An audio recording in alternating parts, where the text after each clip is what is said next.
top accolade African news updates. I am Suibifa Jakarich.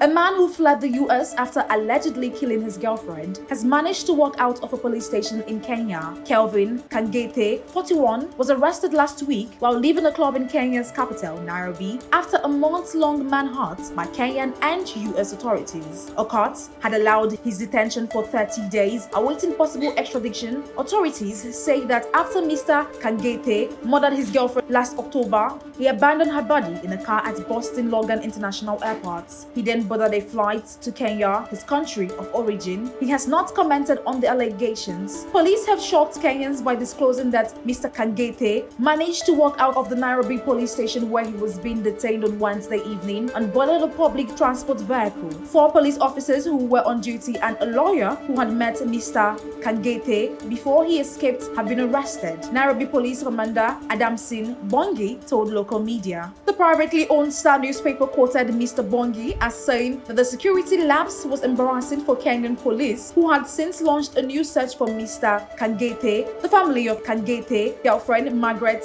Imbitu, told US media that she had been planning to end their relationship before he allegedly killed her. She was a 30-year-old Kenyan-American nurse working in Halifax. Miss Imbitu was last seen alive leaving her workplace on the evening of 30 October last year. She was reported missing the same day and her body was recovered 2 days later. Authorities believed Mr Kangethe left the US during the window between Miss Imbitu's disappearance and the discovery of her body. They linked Mr Kangethe to the murder after security footage captured him leaving the airport's parking lot where Miss Imbitu's body was later found. They caught a flight the morning after Miss Imbitu went missing.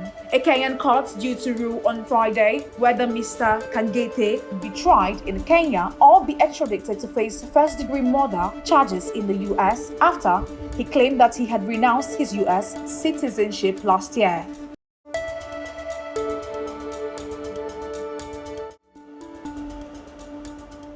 Kelechi Iheanacho scored the winning penalty as Nigerian booked their place in the final of the 2023 African Cup of Nations with a 4-2 shootout win over South Africa. The game in Boeke finished 1-1 following a remarkable end to normal time, which involved the referee going to his video monitor to disallow a Victor Osimhen strike which would have put Nigeria 2-0 up, and instead awarding a penalty to South Africa. Teboho Mukena converted from the spot in the 90th minute to send the game into a goalless period of extra time where Bafana defender Grant Kekana was sent off late on. But Mukena was one of the South African players to see their spot kick saved by goalkeeper Stanley Wabali as the Super Eagles triumphed to reach Sunday's final, where they will play Ivory Coast after the hosts beat Democratic Republic of Congo. William Trust Ekong had opened the scoring for the West Africans with a penalty midway through the second half and will now be looking to captain Nigeria to their 4th continental title and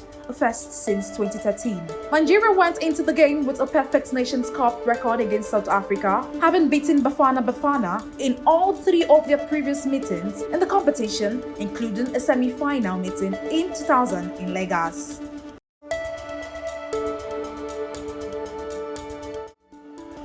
A local administrator who was kidnapped by suspected separatists in Cameroon's conflict-hit northwest region has regained his freedom, the regional governor has said. Nicolas Kongho Machang and his aides were ambushed on Tuesday in a village in Indu as they headed for the installation ceremony of another senior administrator. Governor Adolphe Lele One Afrique said on Wednesday that the government official was freed in a swift military operation ordered by President Paul Biya. But in a video making the rounds on social media, Mr Kongho can be heard saying he escaped captivity and trekked for several hours. The other members of his convoy are still being held captive. Cameroon's 2 Anglophone regions, the Northwest and Southwest, have been mired in conflict since 2019 as fighting continues between government forces and separatists seeking a breakaway state. Kidnapping of government officials and civilians by separatists is common, with rights groups also faulting Cameroon's security forces for human rights abuses.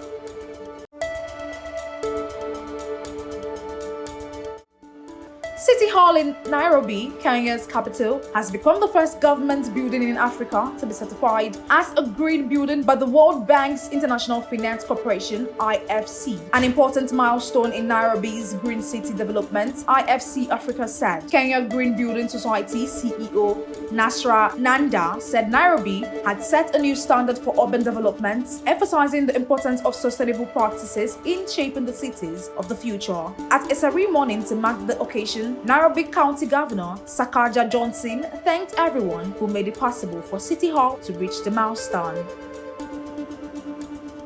That is the size of top accolade African news updates. You can follow us on our social media platforms as displayed on your screen. Happy Thursday.